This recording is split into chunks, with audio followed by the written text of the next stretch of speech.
Last weekend, we went 2-1 on lock of the night plays, and the one loss ended up coming in the UFC card as we went with the Mansoor Abdul Malik and Cody Brundage under 1.5.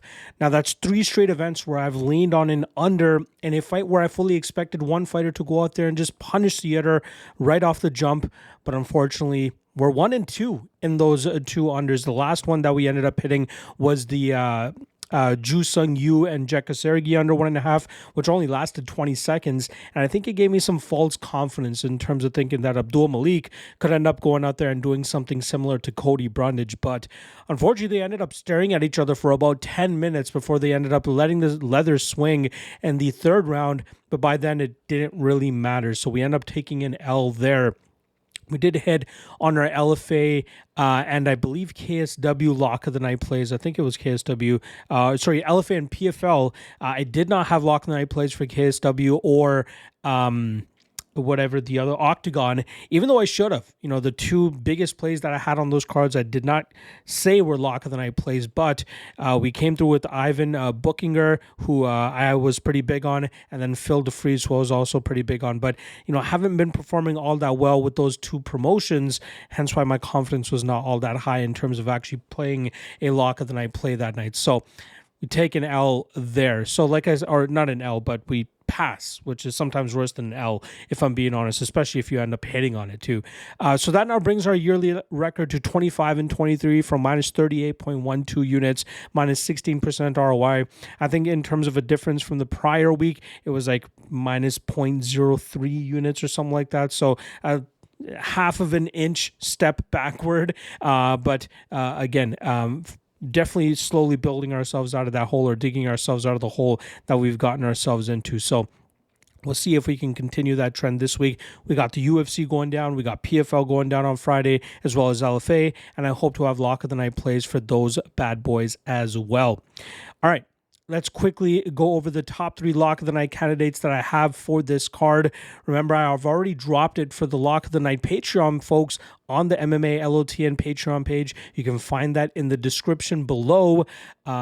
Feeling pretty good about this one. Let's see if we can cash it.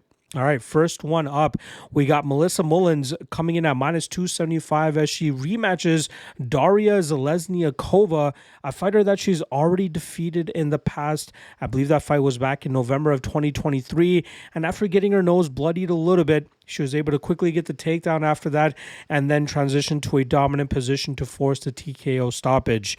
Just a side note, you can get Mullins at plus 225 to win by knockout, which I think is more than worthy, as I believe she'll be able to do the same thing here against Zelezniakova, getting her to the ground and finishing her within 2 rounds. I don't think that Zelezniakova, even with the slight striking advantage that she has here, can offer up much resistance that Mullins may not or should not be able to come back from. As long as Mullins ends up making weight on weigh-in day, which is something she's failed in her last 2 matchups, she should go out there and put on a very dominant performance. And even if she does miss weight, we saw her do very good work against Claudia Shigula in her last matchup, but hopefully it's not as bad as when she went up against Nora Kernol. Regardless, I think she's more than worthy of being a lock of the night candidate at minus 275.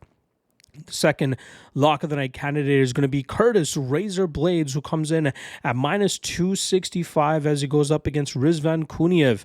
Now, this fight was originally supposed to take place, I believe, either back in March or April. A fight day illness pulled Blades out of the matchup, but luckily they were able to match these two up together once again and throw them on this card. Now, Kuniev is coming off the Contender series where he had a solid victory over Hugo Cunha, but Kuniev, exactly what you would expect from a fighter with his name. A lot of wrestling, a lot of grappling, a lot of top control. But unfortunately for him, he's fighting a better wrestler, in my opinion, and a guy that can set a higher pace that Kuniev will not be able to keep up with. I believe that will either will Blades to a 2nd or 3rd round stoppage, or he ends up grinding this fight out and winning it on the scorecards. But I think he can make this look fairly dominant. And something else to take into consideration, he was minus 340 the last time these two were scheduled to throw down. I don't know if people are reading too much into the illness, but with Blades down at minus 265, I think he's more than worthy of taking a shot on him there as a lock of the night candidate. The third and final lock of the night candidate is actually going to come in the form of a plus money spot. We got Rafael Fiziev coming in at plus 210 as he goes up against Ignacio Bahamondes. Now, this is one of those spots that has me very puzzled. Usually people are very high on Fiziev, but it seems like the recency bias is really starting to take effect here, with Fiziev on a 3-fight losing streak, with one of those obviously coming by injury to Mateusz Gamrot. And then on the flip side, Ignacio Bahamondes finishing all 3 of his last opponents in the first round. Maybe there is some confidence on that momentum for Bahamondes, but you have to realize that this is Fiziev's showcase spot. You know, this is the first UFC event in Azerbaijan, a country that he reps very proudly and was supposed to be built around him. Unfortunately, they weren't able to match him up with a big enough name.